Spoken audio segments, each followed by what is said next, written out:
সুন্দর একটি সকালে শুধু দর্শকবৃন্দ আপনাদেরকে আমন্ত্রণ জানাচ্ছি এসএটিভির সরাসরি সাপ্তাহিক নিয়মিত আয়োজন এসপি হসপিটাল স্বাস্থ্য প্রহরে। সঙ্গে আছি আমি ডক্টর তাসমিয়া আহমেদ হুমা। আমাদের সাথে অতিথি হিসেবে আছেন ডক্টর এস চক্রবর্তী, বাত ব্যথা এবং প্যারালাইসিস বিশেষজ্ঞ, চিফ কনসালটেন্ট এবং চেয়ারম্যান এসপি হসপিটাল। কথা বলবো অপারেশনবিহীন ঘাড়, কোমর এবং হাঁটু ব্যথার আধুনিক চিকিৎসা নিয়ে। যেহেতু সরাসরি সম্প্রচার করা হচ্ছে প্রোগ্রামটি, তাই নিচে স্ক্রলিংয়ে দেখানো নাম্বারে ডায়াল করে জেনে নিন আপনার প্রশ্নের সম্ভাব্য উত্তরগুলো। ভালো আছেন নিশ্চয়ই? জি, আমি ভালো আছি। আপনি কেমন আছেন? মাশাআল্লাহ ভালো আছি, এখন পর্যন্ত ভালো আছি।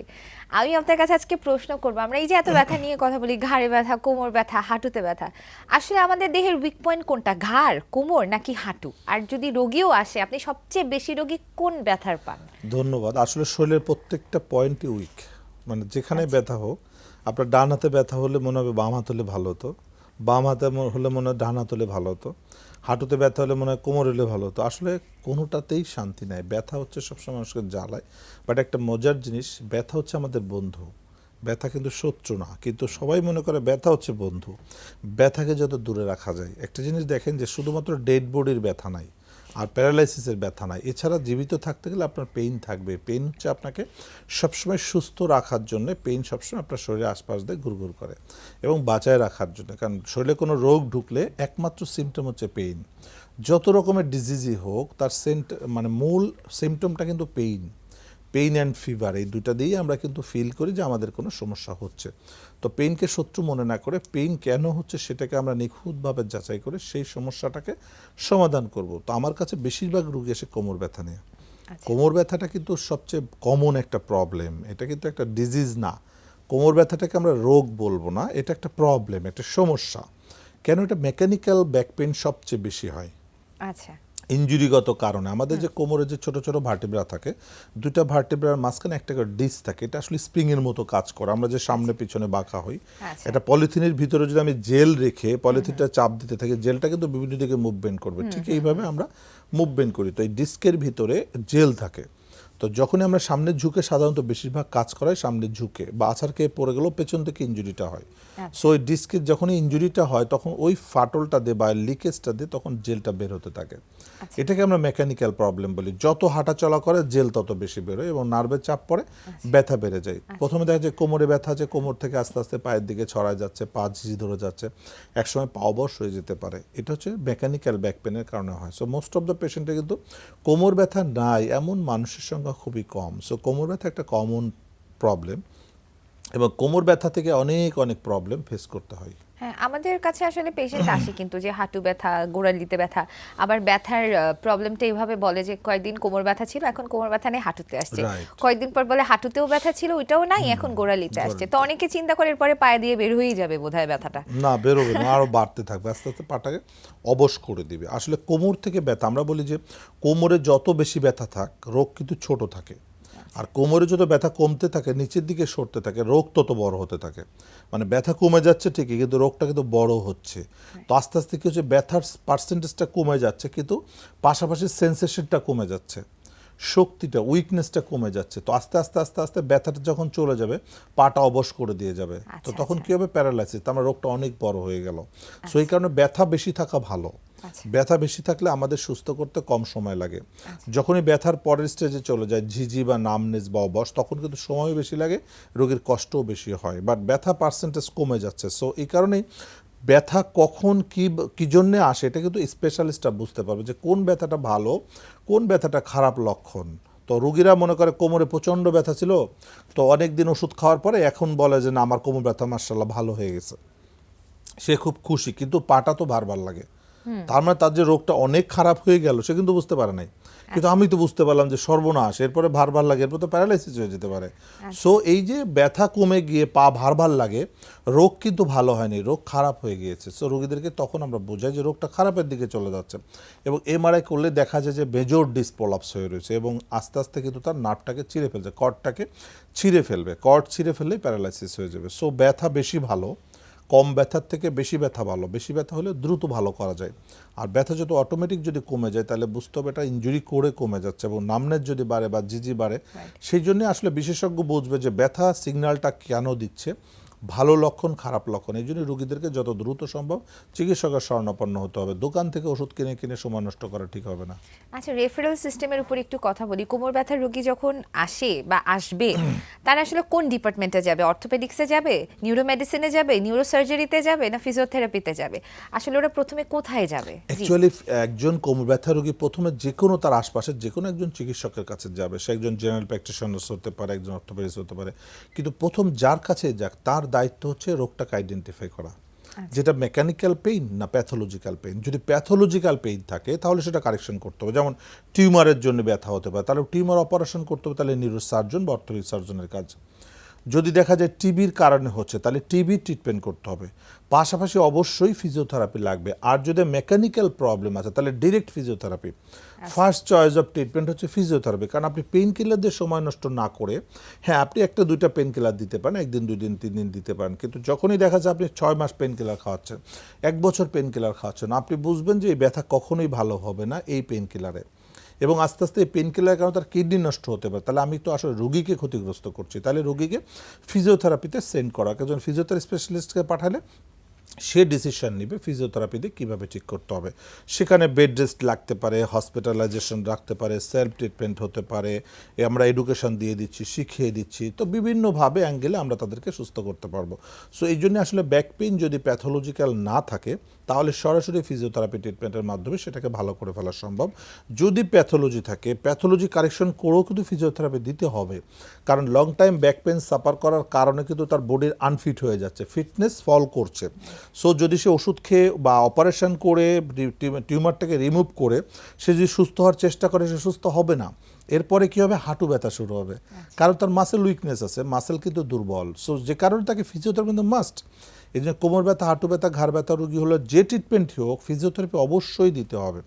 যদি প্যাথোলজি থাকে প্যাথোলজি কারেকশনের পাশাপাশি ফিজিওথেরাপি চলবে, প্যাথোলজি না থাকলে ডিরেক্ট ফিজিওথেরাপি চলবে। সো এই ডিরেকশনটা যদি আমরা ফলো করি তাহলে প্রতিটা রোগী কিন্তু বেটার সার্ভিস পাবে, এবং তারা এই যে বিভিন্ন জায়গায় দৌড়াচ্ছে, দেখেন যেখানেই যাক সবাই কিন্তু পেইন কিলার খাওয়াচ্ছে। পেইন কিলার কিন্তু আসলে সমাধান না, পেইন কিলার সাময়িক আরামের জন্য, কিন্তু আসলে সমাধানটা কি? সমাধান হচ্ছে ফিজিওথেরাপি। কিন্তু ফিজিওথেরাপিও এই দানে অনেক ভুল দিচ্ছে। যেমন অনেক ফিজিও সেন্টার আছে কোমর ব্যথা নিয়ে গেলে শেক দিচ্ছে, শেক দেওয়াটা কিন্তু ফিজিওথেরাপি না। শেক দেওয়া, আল্ট্রাসাউন্ড দেওয়া, হিট দেওয়া, যেটাই দেন এটা কিন্তু পার্মানেন্ট কখনোই করতে পারবে না। এটা জাস্ট অল্টারনেটিভ পেইন কিলার। আপনি পেইন কিলার দিয়ে পেইনটা কমাচ্ছেন, আর ফিজিওথেরাপিতে সে হিট দিয়ে পেইনটা কমাচ্ছে, একই কথা, কিন্তু পেইনটা কমবে, 2 দিন পর আবার পেইন বাড়বে। থেরাপি বন্ধ করলে পেইন বাড়বে, যে কারণে কিন্তু অনেক জায়গায় অনেকে বলে ফিজিওথেরাপি শুরু করলে সারা জীবন করতে হয়। এটা ভুল ধারণা। আমরা বলি ফিজিওথেরাপি 21 দিন করলেই ঠিক হয়ে যাবে, সর্বোচ্চ 21 থেকে 42 দিন। 42 দিন ট্রিটমেন্ট করবেন, 42 বছর ভালো থাকবেন। আর ফিজিওথেরাপি নেওয়ার দরকার নেই, এবার সেলফ ট্রিটমেন্ট করতে হবে নিজে নিজে। কারণ আমাদের কাজ হলো তার মাসেলকে বিল্ড আপ করে দেওয়া। কারণ যখনই ডিসপোলাপস থাকে বা টিউমার হোয়াটেভার যেটাই থাকুক, অবশ্যই তার মাসেল উইকনেস ডেভেলপ করছে। এই মাসেলকে যতক্ষণ না আমরা বিল্ড আপ করতে পারবো ততক্ষণ সে পার্মানেন্ট হবে না। সো ফিজিওথেরাপি হচ্ছে মেকানিক্যাল ম্যানুয়াল ট্রিটমেন্ট দিয়ে আমাদেরকে ট্রিটমেন্ট করতে হয়। সো বিভিন্ন ধরনের থেরাপিউটিক এক্সারসাইজের মাধ্যমে রোগীকে কারেকশন করতে হয়। সো তার যে প্রবলেমগুলো ছিল সেটা কারেকশন করে দিলেই সে পার্মানেন্ট সমাধান হয়ে যায়। আচ্ছা, দীর্ঘদিন ধরে অনেকে তো অনেক ওষুধ ইউজ করে, তো আমি কিছু পেশেন্ট পাই যে অনেক দিন ধরে স্টেরয়েড ইউজ করছে, সেটা ইনজেক্টেবলও ইউজ করে জয়েন্টের জন্য, বলছে অনেক দিন ধরে করছি। তো এটার আসলে গুরুত্ব কতখানি? আর স্টেরয়েড ইউজ করলো সেটা কতদিন ইউজ করতে পারবে? আমি কিন্তু হাইয়েস্ট 3 বছর পর্যন্ত দেখেছি টানা স্টেরয়েড ইউজ করে যাচ্ছে। আসলে স্টেরয়েড ইউজের যে ফর্মুলা, সেই ফর্মুলা যদি ফেল করে, এটা ফর্মুলা মেনটেন করা হচ্ছে না। স্টেরয়েড ইনজেকশনটাকে আমরা কি বলি? স্টেরয়েড ইনজেকশনটাকে বলে থেরাপিউটিক ইনজেকশন। এটাও কিন্তু সুস্থ করার জন্য না, এটা হচ্ছে রোগীকে ট্রিটমেন্টটা এনহ্যান্স করার জন্য কখনো কখনো স্টেরয়েড ইনজেকশন লাগতে পারে। যেমন একজনের হাঁটুতে পানি আসছে, ব্যথা হচ্ছে, তীব্র পেইন, তার পেছনে কারণগুলো কী ছিল? তার পেছনে কারণ ছিল কোমরে ব্যথা, তার পেছনে কারণ ছিল কোমরের ডিসপ্রোলাপস, তার পেছনে কারণ ছিল মাসেল উইকনেস, যার কারণে কার্টিলেজ ইনজুরি হচ্ছে, ভেঙে যাচ্ছে, সেখানে পেইন হচ্ছে, ইনফ্লামেশন হচ্ছে সেখানে, বা ইনফেকশন হয়ে ফ্লুইড জমে যাচ্ছে। তাহলে আমি স্টেরয়েড ইনজেকশন দিলাম, স্টেরয়েড ইনজেকশন 15 দিন, 20 দিন, 1 মাস কাজ করবে। আচ্ছা, মানে একবার দিলে তারপরেরটা আবার দিতে হবে। কিন্তু আমরা প্রথম ইনজেকশনে রোগীকে সুস্থ করে ফেলতে চাই। এই যে তার পেইনটা কমে গেল, এই সময় হচ্ছে ফিজিওথেরাপি দিয়ে তাকে কারেকশন করা হয়। যেমন ডিসপলাপস থাকলে ডিসটাকে রিপেয়ার করা হয়, মাসেল উইকনেস থাকলে মাসেলকে বিল্ড আপ করা হয়, কার্টিলেজ ভাঙা থাকলে সেটাকে রিপেয়ার করা হয়, তাকে বেড রেস্টে রেখে ট্রিটমেন্ট দেওয়া হয়। সো এই ইনজেকশনগুলোকে বলা হয় থেরাপিউটিক ইনজেকশন, মানে আপনার থেরাপিটাকে হেল্প করার জন্য ইনজেকশনটা কাজ করছে। কিন্তু ইনজেকশন দিয়ে আপনি সুস্থ করতে চাইলে সে কখনোই হবে না। যেমন অনেকে ফ্রোজেন শোল্ডার আসে, দেখবেন ফ্রোজেন শোল্ডার স্টেরয়েড দিচ্ছে 3টা 4টা, কিন্তু ভালো হচ্ছে না, কারণ তাকে স্টেরয়েড দেওয়া হচ্ছে কিন্তু তার কারেকশন করা হচ্ছে না। আস্তে আস্তে ফ্রোজেন আরও বেড়ে যাচ্ছে। ফ্রোজেন যত বাড়বে, পৃথিবীর কোনো ওষুধ নাই তার ব্যথা মুক্ত করতে পারে। সো ফ্রোজেনকে আগে আমাদেরকে ফ্রি করতে হবে। জয়েন্ট স্টিপ হয়ে যায়, সেটাকে ফ্রি করতে হবে, সেখানে স্টেরয়েডটা হেল্প করবে। যেমন স্টেজ 1-এ তীব্র পেইন নিয়ে রোগী আসছে, তো তীব্র পেইন যখন থাকে তখন রোগীর শোল্ডারে হাত দেওয়াটাই টাফ। তখন স্টেরয়েড ইনজেকশন দেওয়ার সাথে সাথে ইনফ্লামেশনটা কমে যায়, সেখানে ফ্লুইড সিক্রেশনটা বাড়ে, তখন এক্সারসাইজটা দ্রুত রোগী করতে পারে। দেখা যাচ্ছে স্টেরয়েড ইনজেকশন দেওয়ার পর 7 থেকে 10 দিন থেরাপি দিলেই রোগীর হাত ফ্রি হয়ে গেল। রোগীর হাত ফ্রি হয়ে গেলে কিন্তু সুস্থ, আর ব্যথা থাকবে না। সো একটা ইনজেকশনেই রোগী সুস্থ হয়ে যাচ্ছে। কিন্তু সেটা অনেকে কী করে, একটা ইনজেকশন দিয়ে তাকে বলে আপনি একটু রেস্টে রাখবেন। এই যে রেস্টে রাখার কারণে ফ্রোজেনটা আরও বেড়ে যাচ্ছে, জমে যাচ্ছে। হ্যাঁ, প্রথম পেইন কমে যায়, বলে আমার তো 15 দিন 20 দিন পেইন ছিল না, কিন্তু এখন তো পেইন আগের থেকে অনেক বেড়ে গেছে, আমার হাত উঁচা করতে পারে না, হাত তো ফিক্সড হয়ে যাচ্ছে। ওই যে রেস্টের কারণে। সো রেস্ট এখানে দেওয়া যাবে না, এখানে মুভমেন্ট দিতে হবে। তো এই কারণে আর কি স্টেরয়েড আপনি দিচ্ছেন, অবশ্যই স্টেরয়েড একটা বেটার ট্রিটমেন্ট, কিন্তু আপনি কেন দিচ্ছেন এবং এর পরবর্তী আপনার প্ল্যানটা কি, সেই প্ল্যানটা যদি না করে আপনি যদি স্টেরয়েড দিয়ে ব্যথা কমানোর চেষ্টা করেন, তাহলে তো কখনোই রোগী সুস্থ হবে না। সারা জীবন তাকে স্টেরয়েডের উপর ডিপেন্ড করতে, এবং এটা তো মারাত্মক সাইড ইফেক্ট। আচ্ছা, এই ফ্রোজেন শোল্ডার থেকে একটা কথা চিন্তা আসলো মাথায়, যে আমরা যখন খেলাধুলা যারা করে, আমাদের মানুষজন যারা রেগুলার খেলে, প্লেয়ার যারা আছেন, তাদের তো হাতের বিভিন্ন সময় বিভিন্ন ইনজুরি হয়, তো তারা তো সারাক্ষণই হাতের কাজের উপরেই আছে, যদি বলি যে সারাক্ষণ এক্সারসাইজের মধ্যেই আছে, তারপরেও তারা ব্যথা পান, তাও তাদের মাসেলে প্রবলেম হয়, হাড়ে প্রবলেম হয়। তো এই ব্যাপারগুলা থেকে কিভাবে মানে ঠিক রাখা যায়? কারণ তারা কিন্তু বারবারই খেলবেন, বারবারই ইনজুরি যে জায়গায় হয়েছে ওইটাতে আবার ইনজুরি হতে পারে না। তো এই মানুষগুলোর ক্ষেত্রে কিভাবে আসলে একটা হেলদি লাইফস্টাইল দুই ভাবে আমরা মনে করি, খেললেই মনে হয় এক্সারসাইজ হয়, খেললে আসলে আমার পাওয়ারটা কমে যায়, কিন্তু খেলার আগে আপনাকে পাওয়ারটা সঞ্চয় করতে হবে। আচ্ছা, সেটা হচ্ছে আপনাকে খেলার আগে আপনাকে ফিটনেস নিতে হবে, ফিজিওথেরাপির মাধ্যমে, থেরাপির মাধ্যমে, এক্সারসাইজের মাধ্যমে। আপনি ফিটনেস নিয়ে খেলতে গেলে আপনার ইনজুরিটা হবে না, আবার ইনজুরি হয়ে গেলে আপনি খেলতে পারবেন না। সো ইনজুরি হয়ে গেলে আপনাকে আবার ফিটনেস নিতে হবে। এই জন্যই দেখবেন যে ন্যাশনাল টিমে কিন্তু ফিজিও আছে, কারণ তাদের ফিটনেস দেওয়ার জন্য। তাদের আগে ফিটনেস দেওয়া হয়, তারপর খেলতে দেওয়া হয়। খেলতে গিয়ে আবার ইনজুরি হলে সেটাকে আবার ট্রিটমেন্ট করে তাকে আবার ফিটনেস দেওয়া হয়। সেই জন্য ফিটনেস বডি সবসময় ভালো কাজ করে। উইদাউট ফিটনেস আপনি কোনো কাজেই সাকসেসফুল হতে পারবেন না। তো এই জন্য আমরা বলি সবসময় আমাদের বডি যখনই আনফিট হয় তখনই বিভিন্ন ধরনের প্রবলেম দেখা দেয়। তার মধ্যে ব্যথা একটা মূল প্রবলেম, কারণ স্ট্রাকচারে কিন্তু আঘাত পড়ে বেশি। আমরা যত রোগী দেখি, প্রত্যেকটা রোগীরই দেখবেন স্ট্রাকচারাল প্রবলেম আছে। আপনি 60 বছর একজন বৃদ্ধকে দেখেন, তার দেখবেন ডায়াবেটিস আছে, কিডনির সমস্যা আছে, হাইপার টেনশন আছে, হার্ট ডিজিজ আছে, পাশাপাশি তার জয়েন্টে পেইন আছে। এই পেইনটা কিন্তু তার সব রোগের ট্রিটমেন্ট চলছে, কিন্তু পেইনের ট্রিটমেন্ট চলছে না। সো পেইনের কারণে কী হচ্ছে, সে আস্তে আস্তে ডিসএবিলিটি গ্রো করছে। যত সে ডিসএবিলিটি গ্রো করছে তত রোগগুলো কিন্তু বেড়ে যাচ্ছে। ডিসএবিলিটি গ্রো করলে তার ডায়াবেটিস বেড়ে যাবে, ডায়াবেটিস বেড়ে কিডনির সমস্যা বাড়বে, কিডনির সমস্যা বাড়লে হার্টের সমস্যা বাড়বে, মানে একটার সাথে আর একটা রিলেটেড। প্রেশার বেড়ে যাবে, সো রোগী আনকন্ট্রোল হয়ে যাবে, রোগী কিন্তু দ্রুত সে এক্সপায়ার করে যাবে বা পঙ্গু হয়ে ঘরে পড়ে যাবে। কিন্তু আপনি যদি এই ট্রিটমেন্টের পাশাপাশি ফিজিক্যাল ফিটনেস দিতে পারেন, বয়স্ক 80 বছরও কিন্তু ফিটনেসের দরকার আছে, কারণ তার অ্যাটলিস্ট চলাফেরার জন্য ফিটনেসটা লাগবে।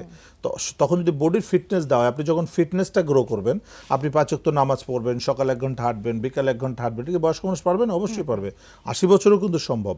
তো যখন আপনি এই যে মুভমেন্ট করছেন, তখন কি হচ্ছে, আপনার ব্যথা কমে যাচ্ছে। ব্যথা কমলে আপনি বেশি বেশি মুভমেন্ট করবেন, বেশি মুভমেন্ট করলে আপনার ডায়াবেটিস কন্ট্রোলে চলে আসবে, ডায়াবেটিস কন্ট্রোলে থাকলে হার্ট ভালো থাকবে, কিডনি ভালো থাকবে। সো আপনার পেইন কিলার খাওয়া লাগবে না, ওষুধ খাওয়া লাগবে না। তার মানে কি, এই যে বডি আনফিট, সে কিন্তু অনেক রোগকে ইনভাইট করছে, আর ফিটনেস বডি সে কিন্তু রোগগুলোকে দূরে সরায় দিচ্ছে। এই জন্য আমরা বলি যে কোনো বয়সে ফিটনেসটা মোস্ট ইম্পর্টেন্ট একটা সাবজেক্ট। আচ্ছা, আমরা কি করে বুঝবো যে আমরা ফিট কি ফিট না? এটা আমাদের বোঝার উপায় কি, যে আমার কালকে থেকে ব্যথা শুরু হতে পারে, বা আমার এই সময় মুভমেন্টে আমার কোমরে একটা হাড় নড়ে যেতে পারে, আমরা এই জিনিসটা আসলে বুঝবো কি করে? আমরা তো আসলে ম্যাক্সিমাম টাইমই সবাই দৌড়ের উপর থাকি, কিন্তু নিজেরা ফিট কি ফিট না এটা বুঝে কখন, যে যখন আমার ব্যথা শুরু হয়, যখন এই হাত পা ঝিনঝিন শুরু হয়, তখন তো আমি আগে থেকে কি করে বুঝবো? ফিটনেস জানতে হলে তো অবশ্যই একজন বিশেষজ্ঞের কাছে যেতে হবে। আর সেলফ হেল্প যদি আমি বলি যে আপনি ন্যূনতম ফিটনেস আছে কিনা, এটা চেক করা একটা সুন্দর পদ্ধতি। এটা আমাদের এই বাংলাদেশে আছে। বাংলাদেশে যেমন সবাই নামাজ পড়ে, আপনি শুধু দেখবেন একজন বৃদ্ধকে বলবেন যে আপনি নামাজটা কিভাবে পড়েন, যদি দেখেন যে স্বাভাবিক নামাজ পড়তে পারে, তার কোনো হেল্প লাগে না। বেশিরভাগ লোক নামাজ পড়তে গিয়ে বসার সময় আগে হাত মাটিতে দেয়, আচ্ছা এবং ওঠার সময় আগে পা তুলে পরে হাত দিয়ে ঠেলা দিয়ে ওঠে, বুঝবেন সে আনফিট, সে ফিটনেস নাই। ফিটনেস থাকলে সে কখনোই এই কাজটা করতো না। আর ফিটনেস থাকলে দেখবেন সে আগে হাঁটুটা মাটিতে দিচ্ছে, পরে হাতটা মাটিতে দিচ্ছে, ওঠার সময় ঠিক সেইভাবে রিভার্স করছে, আগে হাতটা তুলে তারপর সে উঠে দাঁড়াচ্ছে, যে বয়সী হোক। এই পদ্ধতিটা যদি কেউ অবলম্বন করতে পারে, এটা যদি সঠিক ওয়েতে করে, তাহলে সে ন্যূনতম ফিটনেস তার শরীরে আছে। এটা হচ্ছে সাধারণ লোকের জন্য এটা খুব প্রযোজ্য, এই ফিটনেসটা। এরপরে যদি আপনি এক্সট্রা ফিটনেস দেন, তাহলে বিশেষজ্ঞের কাছে আসতে হবে। এক্সট্রা ফিটনেসের জন্য আমাদের কাছে আসতে হবে, কিন্তু মিনিমাম ফিটনেস যেটা, এটা বাসায় বসে নিজেই চেক করতে পারবেন যে নামাজ পড়তে বসতে এবং উঠতে আপনার কষ্ট হয় কিনা। যদি কষ্ট হয় তাহলে বুঝবেন আপনার ফিটনেস ফল করছে, এবং আস্তে আস্তে আরও খারাপের দিকে চলে যাবে। দ্রুত আপনার চিকিৎসকের শরণাপন্ন হতে হবে। আচ্ছা, বুঝতে খুব সুন্দর একটা এক্সাম্পল। আসলে এই একটা এক্সাম্পল দিয়ে অনেক প্রবলেমের সলিউশন আসলে বের করা যায়। আচ্ছা, এই আমাদের যখন জয়েন্ট স্টিফনেস গুলা গ্রো করে, আস্তে আস্তে আস্তে তো দেখা যায় যে হয়তোবা একটা ডিসএবিলিটি গ্রো করে যায়, হাত পা বেঁকে যায়, অনেক ক্ষেত্রে অনেক কিছু হয়। যেমন রিউমাটয়েড আর্থ্রাইটিসের ক্ষেত্রেও আমরা দেখি যে এক একটা ডিফর্মিটি গ্রো করে, সোয়ান নেক বাটল হোল ডিফর্মিটি। এখন এই যে ডিফর্মিটিগুলো যখন হয়ে যায়, এরপরে এগুলাকে আর সাইজ শেপে ফিরে আনানো সম্ভব না? না, একবার ডিফর্মড হয়ে গেলে সেই জয়েন্টকে কখনোই আর স্বাভাবিক আনা সম্ভব না। কিন্তু ডিফর্মিটি হওয়ার আগে সেটাকে ভালো রাখা সম্ভব। সেটা ভালো রাখতে পারলে আর ডিফর্মিটি হবে না। দেখবেন যে অনেকে আছে যে তার কিছু কিছু জয়েন্ট ডিফর্মিটি আছে, বাট কিছু কিছু জয়েন্ট কিন্তু ভালো আছে। তাহলে ডিফর্মিটি হলে সবগুলো কেন হলো না? তারপরে যে জয়েন্টটা ভালো আছে সেই জয়েন্টটা সে রক্ষা করতে পারছে, মেনটেন করতে পারছে, যে কারণে সেই জয়েন্টটা ডিফর্ম হয় নাই। বাট যেটা ডিফর্মিটি হয়ে গেছে সেটা সে মেনটেন করতে পারে নাই। তাহলে আমারই শরীরের, আমি হয়তো 50টা জয়েন্টকে ভালো রাখলাম, 20টা জয়েন্টকে নষ্ট করে ফেললাম, তার মানে এটা নিজের দোষ। তার মানে এটা আমি কোনো কারণে সেই জায়গাটা তার ট্রিটমেন্ট করতে ফল করছে, সে বুঝতে পারে নাই। সো এই কারণে যদি আমি 50টা ভালো রাখতে পারি, তাহলে আমি কেন বাকিগুলো পারবো না? সো সেই পদ্ধতি আমাকে অবলম্বন করতে হবে। এটা হচ্ছে ফিজিওথেরাপি। যে আপনি যদি একজন রিউমাটয়েড আর্থ্রাইটিস রোগী, অস্টিও আর্থ্রাইটিস রোগী, অ্যানকাইলোজিং স্পন্ডিলোলিসিসের রোগী, যদি আপনি ডে 1 থেকেই আর্লি স্টেজে যদি ফিজিওথেরাপি শুরু করতে পারেন, এবং তার ডেইলি অ্যাক্টিভিটিসকে যদি আপনি কন্ট্রোল করতে পারেন, যে ডেইলি অ্যাক্টিভিটিস প্রতিদিন আপনাকে এই ফাংশনগুলো প্রচুর পরিমাণে করতে হবে, যত এক্সারসাইজ করবে তার কিন্তু এই রিউমাটয়েড অস্টিও আর্থ্রাইটিস কখনোই ডিফর্মিটি করতে দিবে না, কখনোই সে বেঁকে যাবে না। কারণ এক্সারসাইজে মাসেল যত স্ট্রং থাকবে, জয়েন্টের যত ফ্লেক্সিবিলিটি থাকবে, তার ব্যথা বেদনা দূরে থাকবে, তাকে ধ্বংস হতে দিবে না। কিন্তু যত রেস্টে চলে যাবে, যত উইকনেস ডেভেলপ করবে, আস্তে আস্তে তার ডিফর্মিটিটা গ্রো করবে। আচ্ছা আচ্ছা, ঠিক আছে। আমাদের আসলে সময় মতো একজন চিকিৎসকের শরণাপন্ন হয়ে সময় মতো ট্রিটমেন্টটা নেওয়াটা আসলে অনেক জরুরি। যে জিনিসটা আসলে আমাদের পক্ষে সব সময় হয়ে ওঠে না। আমরা একবারে ডিফর্মড ওয়েতে এসে সব সময় এসে চিকিৎসকের কাছে আসি, এবং চিকিৎসককেও আসলে বিপদে ফেল দিয়ে আছে। আমরা আবার আলোচনায় ফিরে আসবো। বিরতির সময় হয়ে গেছে, শুধু দর্শকবৃন্দ নিয়ে নিচ্ছি ছোট্ট একটা বিরতি। বিরতির পর আমরা আবার আমাদের আলোচনায় ফিরে আসবো। ততক্ষণ আমাদের সাথে থাকুন, চোখ রাখুন এসটিভির পর্দায়।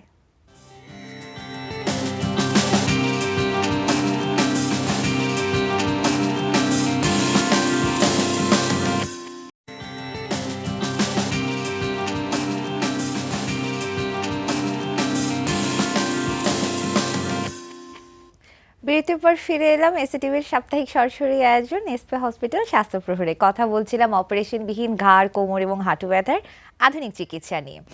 আমরা বিরতির আগে কথা বলছিলাম ডিফর্মিটি নিয়ে। এখন আপনার কাছে একটা পেশেন্ট যখন আসে, ধরেন 10 বছর 20 বছর ধরে ব্যথায় ভুগে, হয় ডিফর্মিটির কাছাকাছি অবস্থায় গেছে, বা ডিফর্মড হয়ে গেছে, অথবা প্যারালাইজড হয়ে গেছে, সেক্ষেত্রে তখন আপনি কি করেন বা কি অ্যাডভাইস দেন পেশেন্টদেরকে?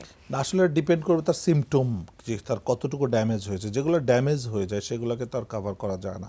কিন্তু প্রথম টার্গেট যেটা ভালো আছে সেটাকে আমাদের রক্ষা করতে হয়। যেমন একটা যুদ্ধক্ষেত্রে যদি আপনি 100 জন সোলজার ছিল, 25 জন মারা গেছে, 25 জন অসুস্থ, ইনজুর্ড, এবং 25 জন সিভিয়ার অসুস্থ, তো আপনি তো ডেড বডিগুলো নিয়ে বেশি ওরিড না। আপনার যেগুলো ভালো আছে সেইগুলোকে আগে বাঁচাতে হবে, কারণ এদেরকে সুস্থ করতে পারলে আপনি পরবর্তী স্টেপে যেতে পারবেন। কিন্তু আপনি যদি ওই খারাপটার পিছনে সময় দিতে চান, ভালোগুলোও মারা যেতে পারে। সো এটা হচ্ছে আমাদের পদ্ধতি। যেটা ড্যামেজ হয়ে গেছে এটা নিয়ে আমরা ওরিড না। দেখা গেলো যে এক হাতটা তার নষ্ট হয়ে গেছে, আরেকটা হাত ভালো আছে, তখন আমরা এই হাতটাকে স্ট্রং করার চেষ্টা করি, এটার জন্য খারাপ না হয়। একটা হাঁটু নষ্ট হয়ে গেছে, আরেকটা হাঁটু তো ভালো আছে, ওটাকে আমরা আগে বাঁচাবো।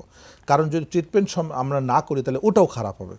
তখন কি রোগী একদম পার্মানেন্ট নষ্ট হয়ে যাবে। সো আমরা আসলে ডিপেন্ড করে রোগীর কন্ডিশনের উপরে আমরা তখন প্ল্যান তৈরি করি যে কোন প্ল্যানে যাবো। আসলে ট্রিটমেন্টের একটা প্ল্যান, বিরাট একটা প্ল্যানের ব্যাপার। যেমন আপনি একটা বিল্ডিং করবেন, কয়তলা বিল্ডিং করবেন সেইভাবে ডিজাইন করতে হবে।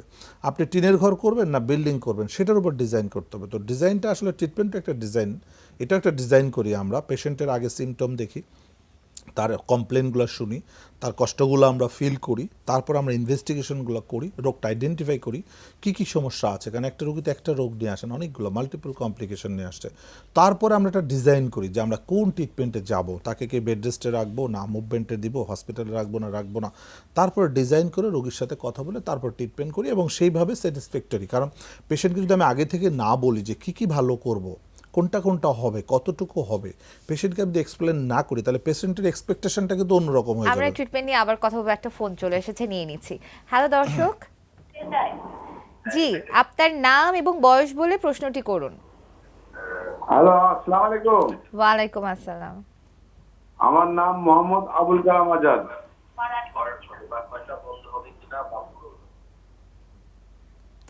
সমস্যাটি বলুন। বয়স 55। জি,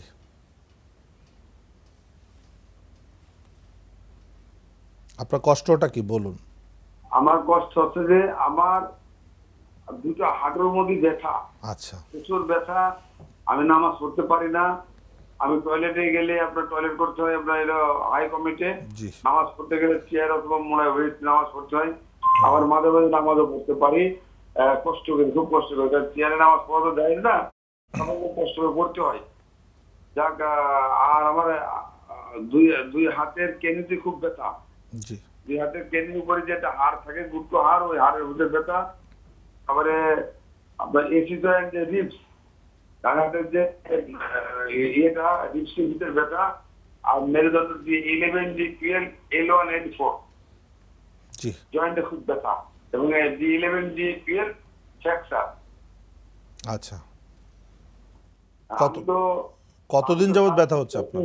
আমি তো খুবই কষ্টের মধ্যে আছি। হ্যাঁ, হ্যাঁ, স্পাইনাল কর্ডের ভিতরেও ব্যথা আছে আপনার। জি, মানে বেশিরভাগ শরীরে আমার ব্যথা। আমি দীর্ঘদিন একটা প্রতিদিন রোগী। আমি মর্মান্তিক অ্যাক্সিডেন্ট করছিলাম, সেই অ্যাক্সিডেন্টে আমার জি 11 জি 12 হাড়টা ফ্র্যাকচার হয়ে গেছিল। জি, আর L1 L4 আগে পেয়েছিলাম। আর left side chest L1 L4 L3 এই গেছিল। আর বাম হাতে এসি জয়েন্ট ডিসকানেকশন, জি, এসি জয়েন্ট ডিসকানেকশন। আচ্ছা, আমি মোটামুটি আল্লাহ সুবহানাহু ওয়া তাআলা যেভাবে আমাকে রাখছেন, যে অবস্থায় রাখছেন, এখন যদি চলাফেরা করতে পারতেছি, সেই অবস্থায় আল্লাহ কাছে লাখ কোটি শুকরিয়া। আর আমি স্যার অনেক ব্যায়াম করছি, অনেক ফিজিওথেরাপি দিয়েছি, আমি অনেক ডাক্তারের কাছে গেছি, ওষুধ দিছে, ক্যালডি, অ্যাস্টেরালডি, নিউরোবি, তারপরে আপনার হলো বিভাগ। আর আমার এই যে রগ আছে না স্যার, রগগুলা, আমার রগের ভিতরে খুব যন্ত্রণা, এবং রাত্রে শুয়ে থাকলে জি, রগের হাড়ের ভিতরে রগ আছে, খিচে মেরে ঝরে ফেলে স্যার। জি, আমরা বুঝতে পেরেছি। ওকে, আমরা আনসারটা দিচ্ছি। সুন্দর একটা প্রশ্ন আসছে। ওটা দেখেন, আমি একটু আগে বলছিলাম যে মাল্টিপল কমপ্লিকেশন উনি যদি জানে, উনি কিন্তু সব রোগ মোটামুটি তার আইডিয়া আছে। তার D11-12 ফ্র্যাকচার আছে, L1 2 3 4 4 5 5 তার সমস্যা আছে, মানে ডিসপ্রলাপস আছে, সার্ভাইকাল ডিসপ্রলাপস আছে, এসি জয়েন্ট ডিসপ্লেসমেন্ট আছে, হাঁটুতে ব্যথা হচ্ছে। সে কিন্তু সব ট্রিটমেন্ট করছে, মেডিসিন নিচ্ছে, থেরাপি দিচ্ছে, ট্রিটমেন্ট করছে, ডাক্তার দেখাচ্ছে, কিন্তু সে কিন্তু স্যাটিসফ্যাক্টরি না, সে কিন্তু সুস্থ না। তাহলে ট্রিটমেন্ট করছে, সুস্থ না। সব ট্রিটমেন্টই ঠিক আছে, কিন্তু টাইমিংটা ম্যাচ হচ্ছে না। যেমন আপনি একটা মাংসের তরকারি রান্না করবেন, তো সবই ঠিক আছে, আপনি লবণ, হলুদ, মরিচ, মাংস রান্নার পরে, নামানোর পরে হলুদ মরিচ দিয়ে রান্না করে ঘুটে তুললেন, খাওয়া যাবে না, কিন্তু সবই দিলেন, কিন্তু টাইমিংটা ম্যাচিং হলো না, যে কারণে খাবারটা কিন্তু ভাগাড়ে ফেলে দিতে হবে। ঠিক তাই ওনার ট্রিটমেন্টটা হচ্ছে সবই, কিন্তু টাইমিংটা ম্যাচিং হচ্ছে না, যে কারণে সুস্থ না। ওনার কিন্তু সুস্থ হয়ে 5 ওয়াক্ত নামাজ পড়া উচিত, তাহলেই উনি সুস্থ। এতগুলো অ্যাক্সিডেন্টের পরও সে যে হেঁটে বেড়াচ্ছে, এটাই তো আল্লাহর কাছে শুকরিয়া। এবং কেন সে সুস্থ না, তার পেছনে হচ্ছে সঠিক প্ল্যানিংটা ঠিক নাই, আচ্ছা, কখন কোনটা করতে হবে। যেমন একটা বিল্ডিং করতে গেলে আগে পাইলিং করতে হয়, এখন আগে পাইলিং না করে আগে কিছু ইট গাঁথলেন, দোতলা ছাদ দিয়ে এবার যদি পাইলিংয়ে যান তাহলে কিন্তু আর বিল্ডিং টিকবে না। সো এইরকম আর কি উল্টাপাল্টা হচ্ছে। সো ওনাকে সঠিক ফিজিওথেরাপিটা হচ্ছে না। তো সঠিক ফিজিওথেরাপি করতে হবে, কারণ ওনার কোমরের কারণে হাঁটু ক্ষতিগ্রস্ত হচ্ছে, যে কার্টিলেজ ড্যামেজ। সো এটাকে মাসেলকে স্ট্রং করতে হবে, তার বডির টোটালি ফিটনেসটা ফল করেছে, তাকে ফিজিওথেরাপি তো 3 থেকে 6 সপ্তাহ ফিজিওথেরাপি দিলে আর কখনোই ফিজিওথেরাপি দেওয়া লাগবে না, এবং এই 6 সপ্তাহ পরেই সে নিচে বসে নামাজ পড়তে পারবে। নামাজ 5 ওয়াক্ত পড়লে কি তার ফিজিওথেরাপিটা কন্টিনিউশন হচ্ছে, যেটা আমরা বলি সেলফ ট্রিটমেন্ট, যে নামাজই কিন্তু একটা ট্রিটমেন্ট। সে 5 ওয়াক্ত নামাজ পড়লে তার যে এক্সারসাইজ হচ্ছে তার কিন্তু হাঁটু নষ্ট হবে না। উনি হাইকমান্ডে বসছে, নিচে বসছে না, নিচে বসতে হবে। আমরা বলি হাইকমান্ড কিন্তু পঙ্গু মানুষের জন্য, হাইকমান্ড আমরা শখ করে বসছি, স্ট্যাটাসের জন্য বসছি, কিন্তু হাইকমান্ডের সৃষ্টি কিন্তু বাংলাদেশের ইতিহাসে বলা হয় যারা ডিসেবল পিপল ছিল, প্যারালাইসিস রোগীদের জন্য চেয়ারে বসার পরিবর্তে হাইকমান্ড ইউজ করায়। কিন্তু আমরা মানুষ যত সুস্থ মানুষ যত হাইকমান্ডে বসবেন আপনার নিজ জয়েন্ট তত স্টিফনেস গ্রো করবে। দেখবেন যারা ছোটোবেলা থেকে হাইকমান্ড ইউজ করে তারা নিচে বসতে পারে না, কারণ টেন্ডন শর্ট, তাদের নিজ জয়েন্ট স্টিফ, এবং তাদের আর্থ্রাইটিসটা কিন্তু ডেভেলপ করবে এবং তাদের ফিউচারে আর্থ্রাইটিস হবে। সো এই জন্য আমরা বলি নিচে বসে বাথরুম করতে, হাইকমোড ইউজ করতে না। শুধুমাত্র পঙ্গু যারা, তারা প্যারালাইসিস বা ডিসেবল যারা, তাদের জন্য আমরা হাইকমোড বলি, যারা নিচে বসতে পারে না, প্যারালাইসিস হয়ে গেছে, সৃষ্টিকর্তা করে দিছে প্যারালাইসিস, কিছু করার নাই তাদের জন্য। সো ওনার জন্য কিন্তু হাইকমোড না, ওনার নিচু কমোড ইউজ করতে হবে, 5 ওয়াক্ত নামাজ পড়তে হবে যায় নামাজে, এবং ওনাকে সঠিক ফিজিওথেরাপির মধ্যে আসতে হবে, তাহলে উনি আবার ইনশাল্লাহ সুস্থ হয়ে যাবে। আচ্ছা, অনেকদিন দীর্ঘ সময় ধরে মানুষজন এই সেম ব্যথায় সেম সমস্যায় ভোগে। অনেকের কমপ্লেন থাকে আমার এরকম এক সময় প্রচুর ব্যথা ছিল, সেই ব্যথা সেরে গেছে, সেই ব্যথা সেরে যাওয়ার পরে মানে আমি তখন সব ট্রিটমেন্ট নিয়েছিলাম, ফিজিওথেরাপি যা যা করার সব করেছিলাম, ব্যথা সেরে গেছে। আবার দেখা গেল 5 বছর পর এটা আবার রিকার করেছে।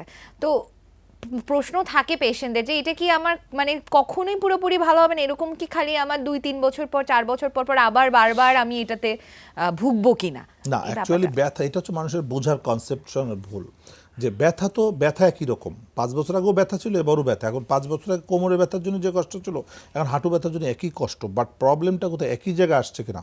একই জায়গায় আসলে বুঝতে হবে সে ভুল করছে বারবার, সে মেনটেন করতে পারছে না, কারণ কোমর আপনার, আপনি ছাড়া কেউ মেনটেন করতে পারবে না। দেখেন আপনি ডায়াবেটিসের ডাক্তাররা কত চমৎকার, যে ওনারা প্রত্যেকটা রোগীকে কিন্তু চিকিৎসক বানাই দিচ্ছে। প্রত্যেকটা ডায়াবেটিসের রোগী কিন্তু একজন করে চিকিৎসক, যার নিজের ট্রিটমেন্ট সে নিজে করে।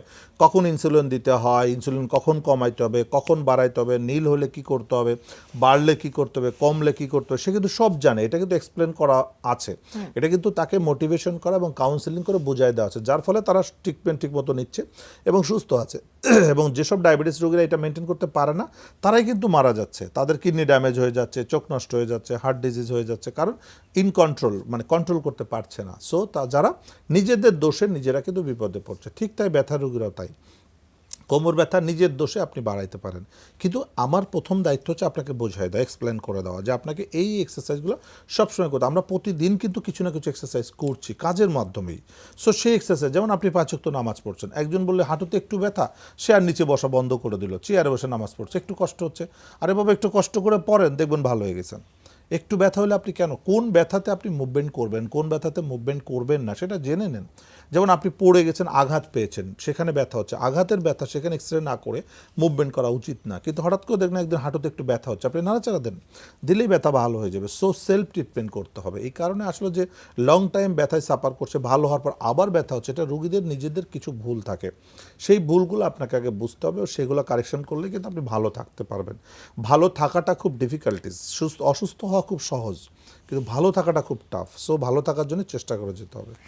ডায়াবেটিসের তো আসলে একটা গাইডলাইন আছে, তো ব্যথার জন্য কি আসলে কোনো গাইডলাইন আছে যে গাইডলাইন ফলো করে গাইডলাইন আমরা আমরা তৈরি করছি আস্তে ঠিক আস্তে, করতে কারণ পারবো? ব্যথার ট্রিটমেন্টে, ব্যথার জন্য আসলে সারা ওয়ার্ল্ডেই এখনো পর্যন্ত ভালো গাইডলাইন তৈরি হয়নি। যে আসলে বলা হয় যে পেইনের পেশেন্টরা আসলে মেডিকেলি অরফ্যান, মানে এদের আসলে গার্জিয়ানটা কে, এদের কার কাছে গেলে ভালো হবে। যেমন ডায়াবেটিসের জন্য আমরা ডায়াবেটিসের ডাক্তারের কাছে যাই, কিডনির জন্য কিডনির ডাক্তারের কাছে, হার্টের জন্য হার্টের ডাক্তারের কাছে যাচ্ছে, ঠিক আছে। কিন্তু এই যে কোমর ব্যথা, হাঁটু ব্যথা রোগীদের জন্য স্পেশালি কার কাছে যাবে, এই গাইডলাইনটা এখন পর্যন্ত ওয়ার্ল্ডেই তৈরি করতে পারে না, যেটা আমরা আস্তে আস্তে করছি। যেটা আমরা বলছি যে কোমর ব্যথা আছে, আপনি দোকান থেকে ওষুধ কিনে খাচ্ছেন, আপনি আরেকজনের কাছে ওষুধ দিচ্ছে, ডাক্তার চেঞ্জ করছে, ওষুধ দিচ্ছে, ওষুধের উপরে আছেন, লাস্টে দেখা যাচ্ছে রোগী যখন একদম শেষ তখন যাচ্ছেন থেরাপিতে।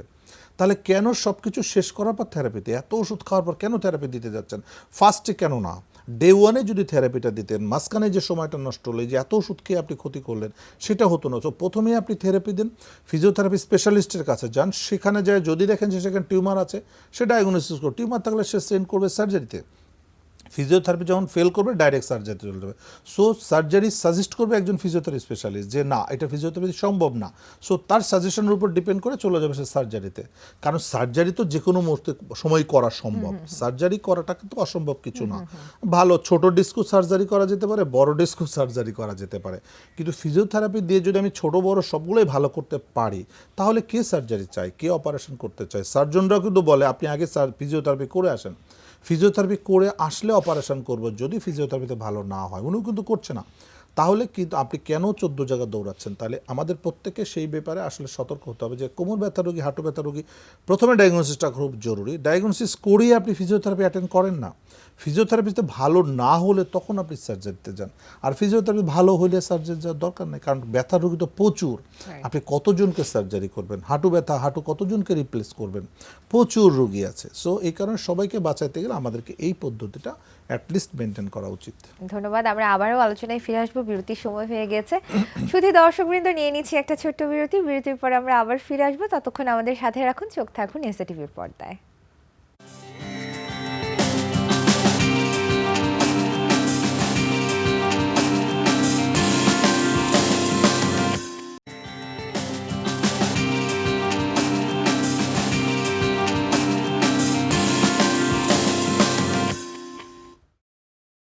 শুধু দর্শকবৃন্দ, বিরতির পর ফিরে এলাম।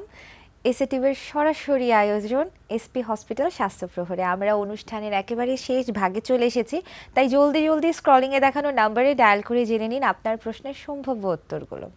বিরতির আগে কথা বলছিলাম, অনেক কিছু নিয়ে কথা বলছিলাম। এখন আমি আপনাকে জিজ্ঞেস করব যে আমাদের এখানকার যে একটা সিস্টেম থাকে, যে একটা টিম থাকে, মেডিকেল একটা টিম থাকে, সেই টিমের মধ্যে ফিজিওথেরাপি আসলে কিন্তু সব টিমেরই একটা অংশ থাকা আমার মনে হয় প্রয়োজন।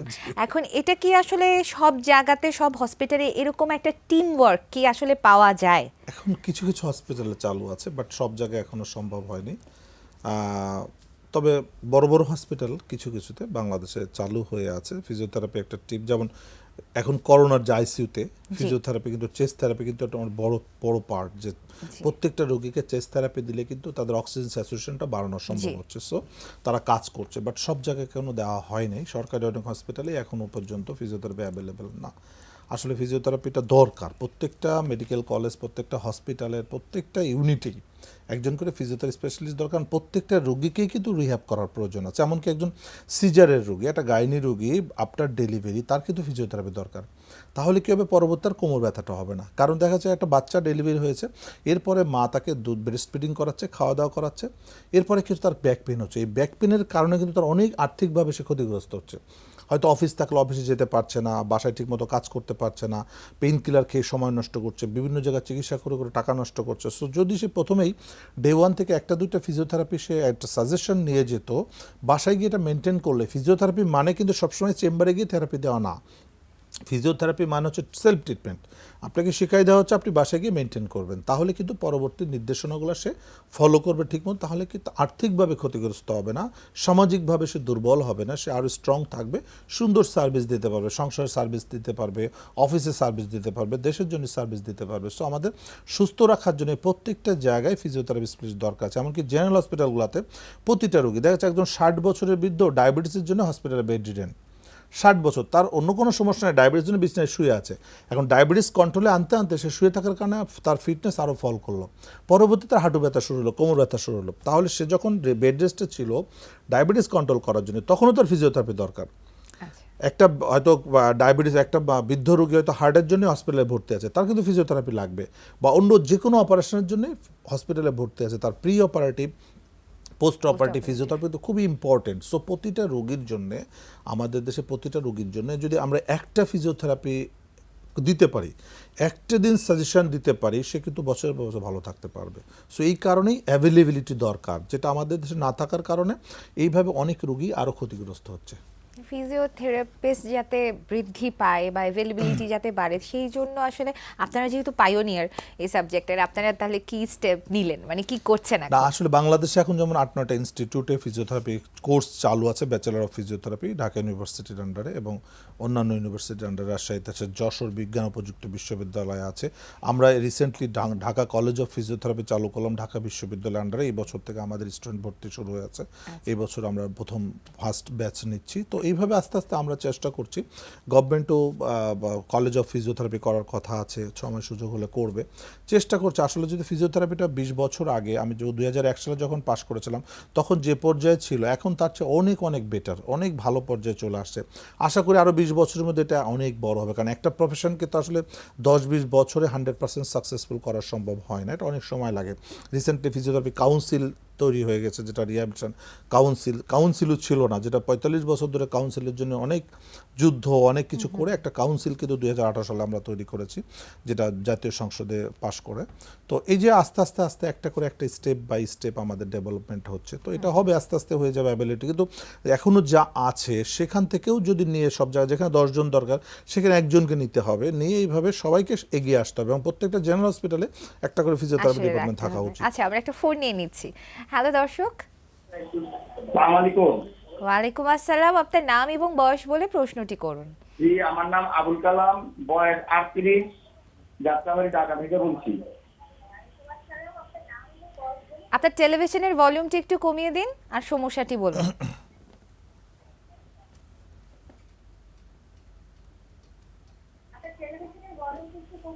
জি, কমিয়ে দিচ্ছি।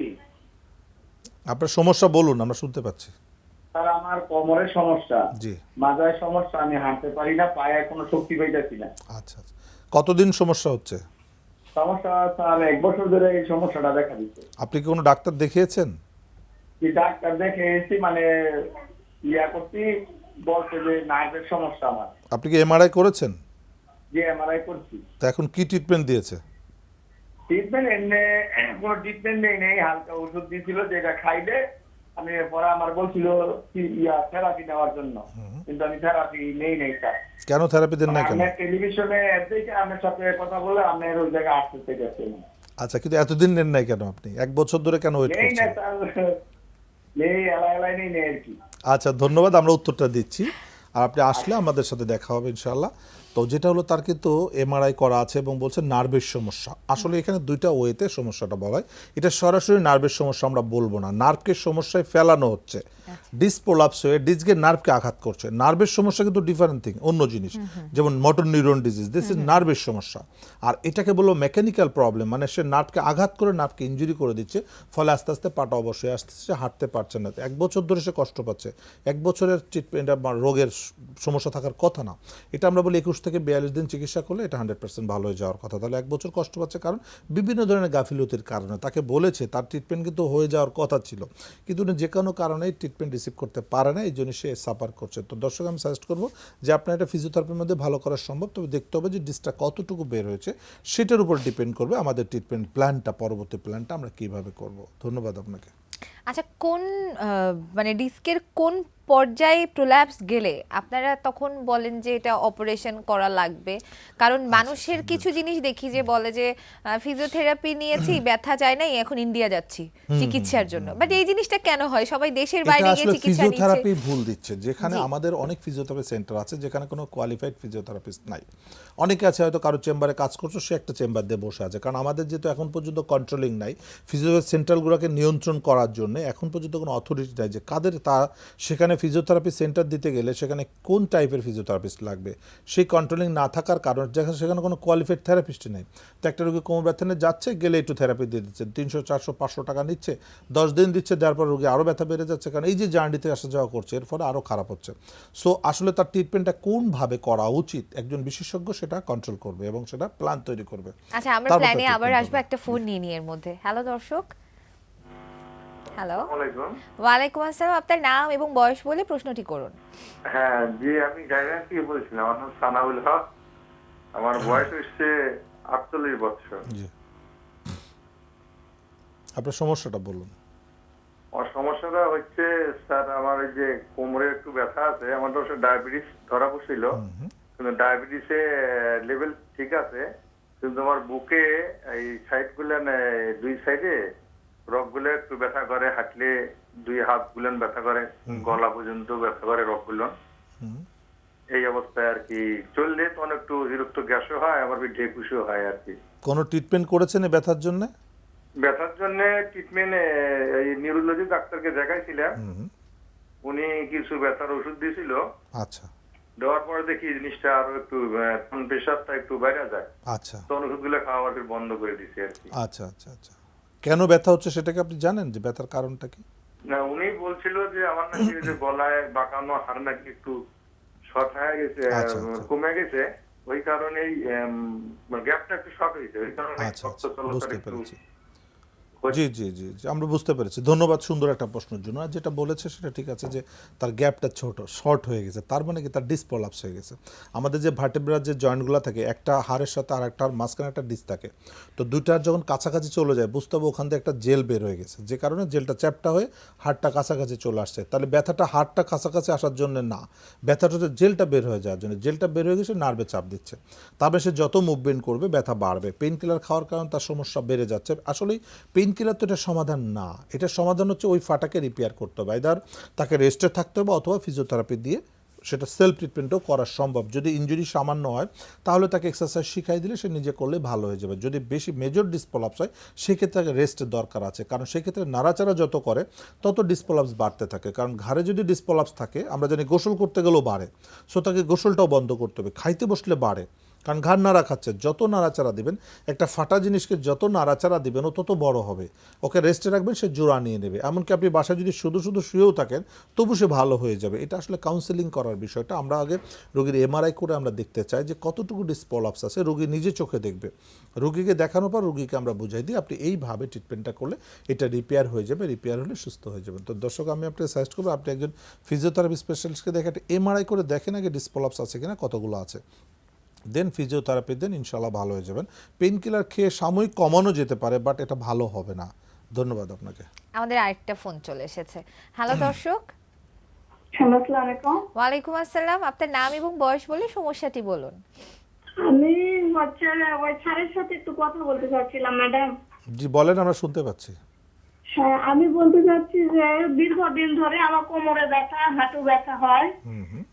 ইদানিং দেখা গেছে যে কোমরের সাথে সাথে পিছনের মানে মেরুদণ্ডের দুই সাইড দিয়ে খুব ব্যথা করে। আচ্ছা আর জার্নি করতে গেলে 10 মিনিটের যদি আমি গাড়িতে থাকি তাহলে আমার হাঁটু কোমর লাগে মানে ব্যথা ধরে যায়, অবশ্যই মানে লাগে যায় আর কি। আমি মানে বসে থাকতে পারি না গাড়িতে আর কি।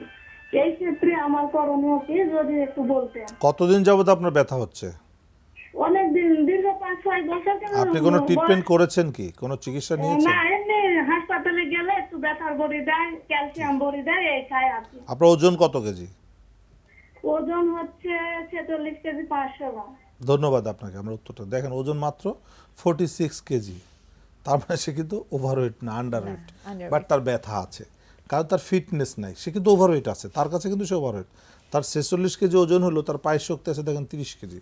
আচ্ছা যে কারণে সে জার্নি করলে, একটু হাঁটা চলা করলে বা একটু গাড়িতে বসে থাকলে তার ডিসপ্রলাপস হয়ে যাচ্ছে। তার মানে তার মেরুদণ্ডের নিচে জয়েন্ট ফেটে আছে, L4, 5, 5S1, এই লেভেলগুলো তার ইনজুরি আছে, যেটা বডি যত চাপ খায়, জেল তো পিচ্ছিল সে বের হয়ে যায়, নার্ভে চাপ দেয়, তখন তার পাটা অবশ্যই আসে, হাঁটুতে ব্যথা করে, কাপ মাসেলে ব্যথা, বিভিন্ন জায়গায় ব্যথা, হাঁটা চলা করলে আবার একটু কমে যায়।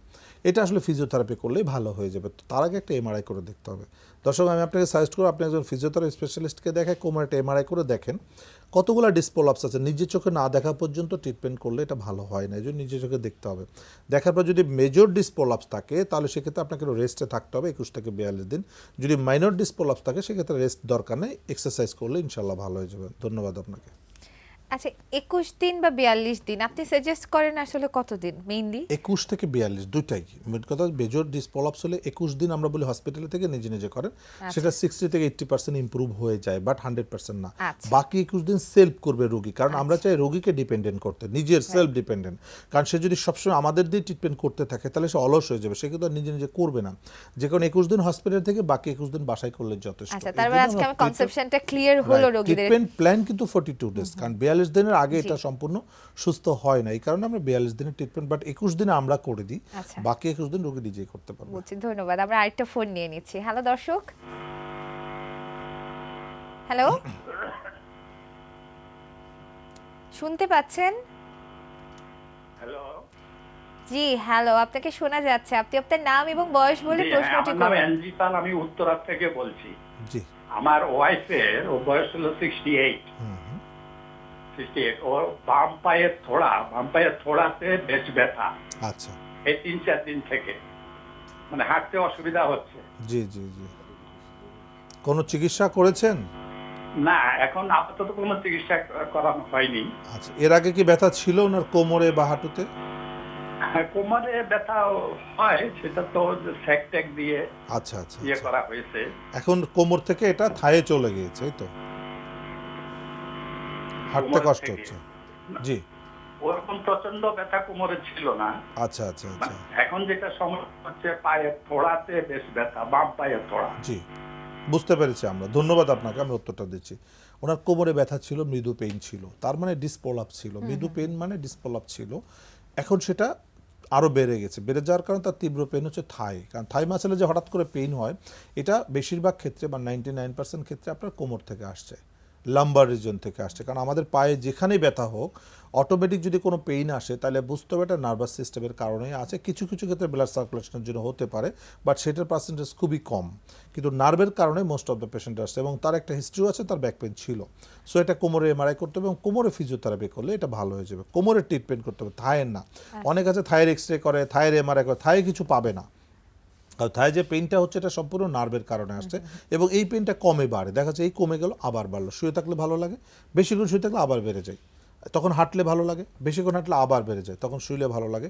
এটা হচ্ছে নার্ভের সমস্যা। তো দর্শক, আমি সার্চ ওনার কোমর থেকে হচ্ছে, একটু কোমরে ফিজিওথেরাপি করলে ইনশাআল্লাহ ভালো হয়ে যাবে। তো আপনি একজন ফিজিওথেরাপি স্পেশালিস্টকে দেখান এবং কোমরে ফিজিওথেরাপি করতে হবে, যদি পারেন একটা এমআরআই করে দেখে নেবেন। ধন্যবাদ আপনাকে। আমাদের আরো একটা ফোন চলে এসেছে, নিয়ে নিচ্ছি। হ্যালো দর্শক, হ্যালো হ্যালো, হ্যালো। জি হ্যালো, আসসালামু আলাইকুম। ওয়ালাইকুম আসসালাম। আপনার নাম এবং বয়স বলে প্রশ্নটি করুন।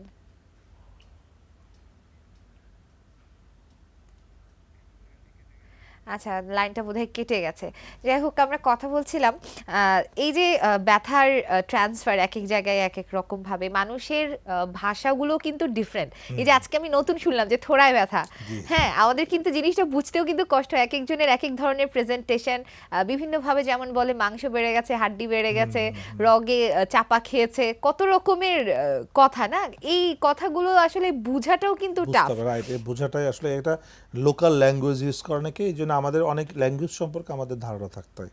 এটা কিছু কিছু আমরা মোটামুটি সারা বাংলাদেশের টেকনাফ থেকে তেঁতুলিয়া সব জায়গারই, শুধু চিটংয়ের কিছু এরিয়ার ভাষা একটু বুঝি না, এছাড়া মোটামুটি সব ভাষা সম্পর্কে আমাদের ধারণা আছে। তো পেশেন্টটা যখন বোঝায় তখন আমরা ফিল করি যে তার ওই জায়গাটা, তখন আমরা ফিল করি যে আসলে কোন টাইপের পেইনটা হচ্ছে।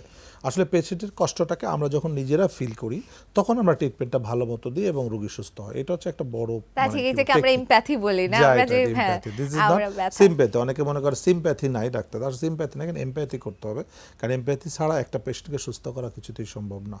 আচ্ছা, এই যে ব্যথা যাতে না হয়, আপনি তো রেগুলার ধরেন বলে যাচ্ছেন এরকম, তো আমাদের আসলে কি কি স্টেপ এরকম নেওয়া উচিত যাতে আমরা রেগুলার, যেমন করোনার টিকার ব্যাপারে কথা বলছে সবাই, এত বেশি কথা বলছে, সবার মাথায় কিন্তু ঢুকে গেছে, ডায়াবেটিস নিয়ে এরকম কথা হয়, হাইপারটেনশন নিয়েও কথা হয়, ব্যথা নিয়ে কেন এরকম কথাবার্তা হয় না, যে মানুষের মাথায় যাতে ঢুকে যায় যে কোন সময় আসলে অ্যাপ্রোচ করা উচিত, কতদিন আমাদের ওষুধ খাওয়া উচিত না উচিত, কি জিনিসটা আসলে এই ডিটেইলসটা কিভাবে আসলে অ্যাকচুয়ালি ব্যথা হলে আমাদের বুঝতে হবে যে ব্যথা যদি কোনো আঘাতজনিত কারণে ব্যথা হয় সেটা এক ধরনের, হঠাৎ করে কোনো ব্যথা হচ্ছে সেটা নিশ্চয়ই কোনো ভিতরে কোনো ঘটনা ঘটেছে, সেটাকে আইডেন্টিফাই করা উচিত যে আমার ব্যথার কারণটা। হঠাৎ করে তার পেছনে ব্যথা হচ্ছে, কিডনির সাইডে ব্যথা হচ্ছে, অনেকে কিন্তু ভয় পায় যে কিডনিতে সমস্যা হচ্ছে, সে কিন্তু টেনশনে পড়ে যায়।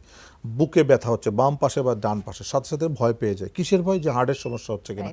সো সে কিন্তু সতর্ক। সো এই কারণে আমরা বলছি যে কোনো ব্যথা, কোমরে ব্যথা হোক, হাঁটু ব্যথা হোক, ঘাড় ব্যথা, মাথা ব্যথা, যে কোনো ব্যথা হলে প্রথমেই উচিত আগে ওই ব্যথার কারণটাকে আইডেন্টিফাই করা, ব্যথার ওষুধ খাওয়া না। কারণ ব্যথার ওষুধ, হ্যাঁ আপনি তীব্র পেইন হচ্ছে আপনি একটা খান, যত দ্রুত সম্ভব আইডেন্টিফাই করেন যে রোগটা কী, তারপর সেই রোগ অনুযায়ী ট্রিটমেন্ট হবে। সব ব্যথার কিন্তু একই চিকিৎসা না, এক একটা ব্যথা এক একটা রোগের কারণে হচ্ছে, সেই রোগের ট্রিটমেন্টটা করা হচ্ছে আসল ট্রিটমেন্ট। ব্যথার ট্রিটমেন্ট করে কোনো লাভ হবে না, কারণ গলব্লাডার পাথর হলে ব্যথা হয়, সেখানে ব্যথা ওষুধে কাজ করবে না। অ্যাপেন্ডিসাইটিসের পেইন উঠলে ব্যথা হচ্ছে, সেখানে কিন্তু আপনার পেইন কিলারে কাজ করবে না, অ্যাপেন্ডিসেক্টমি করতে হবে। বাচ্চা ডেলিভারির আগে কিন্তু পেইন উঠে, পেইন না উঠলে কিন্তু বাচ্চা মারা যায়, মাও মারা যায়। সো পেইন কিন্তু খুব ইম্পর্টেন্ট, তো সেখানে কিন্তু পেইন কিলারে কাজ করবে না। সো হাড় ভেঙে গেলে সেখানেও পেইন হচ্ছে, সেখানে পেইন কিলারে কাজ করবে না। সো পৃথিবীতে কোনো ব্যথার ওষুধে নির্মূল করা সম্ভব না। ব্যথার ওষুধ সাময়িক আরামের জন্য, সো ব্যথার ওষুধ লং টাইম খাওয়া কখনো উচিত না। ব্যথার পিছনে যে কারণটা আছে, কারণটা সমাধান করেন, তাহলে ব্যথা অটোমেটিক চলে যাবে। হ্যাঁ, এটা ধন্যবাদ। হচ্ছে আসলে আমাদের। অনেক সুন্দর সুন্দর কথাগুলো আসে, আমার মনে হয় দর্শকরা দেখে এবং চেষ্টাও করবেন যে আমরা যাতে পরবর্তীতে এই এতদিনের ব্যথা না ভুগে ডাক্তারের কাছে যাই। তো Right. অনুষ্ঠানের শেষ পর্যায়ে চলে এসেছি, আপনি যদি দর্শকদের উদ্দেশ্যে কিছু বলেন, তারপরে আমি বিদায় নিয়ে নেব। দর্শককে আমার একটা কথা, যে এখন করোনাকালীন টাইম, সো সবাই আমরা মাস্ক ব্যবহার করব, বাইরে গেলে মাস্ক ব্যবহার করব, এবং ভ্যাকসিনেশন খুব ইম্পর্টেন্ট। যে যত তাড়াতাড়ি পারেন, যে বয়সী হোক, যত রকমের ডিজিজ থাকুক, ভ্যাকসিন আপনাকে দিতেই হবে। সো ভ্যাকসিন যেহেতু দিতেই হবে, কেন আজ দেব না, কালকের জন্য অপেক্ষা করব কেন, আমি আজকেই দেওয়ার চেষ্টা করব। প্রত্যেকে যদি আমরা এই ব্রত নিয়ে আগাই, তাহলে আমাদের দ্রুত ভ্যাকসিনেশন করা সম্ভব, আমাদের দেশটাকে সেভ করা সম্ভব, দেশের মৃত্যু হারকে কমানো সম্ভব। সো সবাই ভ্যাকসিন দিয়ে দেন যত দ্রুত পারেন, এবং মাস্ক ব্যবহার করবেন। ধন্যবাদ সবাইকে। ধন্যবাদ আমাদের সাথে থাকার জন্য, এত সুন্দর একটা আলোচনা উপহার দেওয়ার জন্য। শুধু দর্শকবৃন্দ, আশা করি আপনাদের অনেক ভালো লেগেছে অনুষ্ঠান, এবং আপনারা আসলে মনোযোগ দিয়ে দেখেন সেটা আমরা জানি। অনেক প্রশ্ন আসে, সব প্রশ্নের উত্তর আমরা দিতে পারি না, কারণ সব প্রশ্ন একসাথে রিসিভ করাও সম্ভব না। আমাদের অনেক নেটওয়ার্কের ব্যস্ততা চলে আসে, সবাই একসাথে ফোন করেন, তবে যেই কটা প্রশ্ন আমরা পাই আমরা সমাধান দেওয়ার চেষ্টা করি। আশা করি একই ধরনের সমস্যা আরও অনেকেরই থাকে, তো এই সমাধান থেকে কোরিলেটেড হয়ে যায়, এই সমাধান থেকে আসলে আপনারা আপনাদের সমস্যার সমাধানগুলো বের করে নিতে পারবেন। আশা করি আপনাদের সাথে আবারও দেখা হবে পরবর্তী অনুষ্ঠানে। তার আগে বলে নিব যে যারা মিস করে গেছেন তারা অবশ্যই রাত 2টোর সময় এই অনুষ্ঠানের পুনঃপ্রচার দেখে নেবেন, কারণ যেটা মিস করে গেছেন সেটা দেখে নিতে হবে, না হলে তো আমরা সমস্যার সমাধান কি করে করব। তো ভালো থাকুন, সুস্থ থাকুন, চোখ রাখুন এসএ টিভির পর্দায়।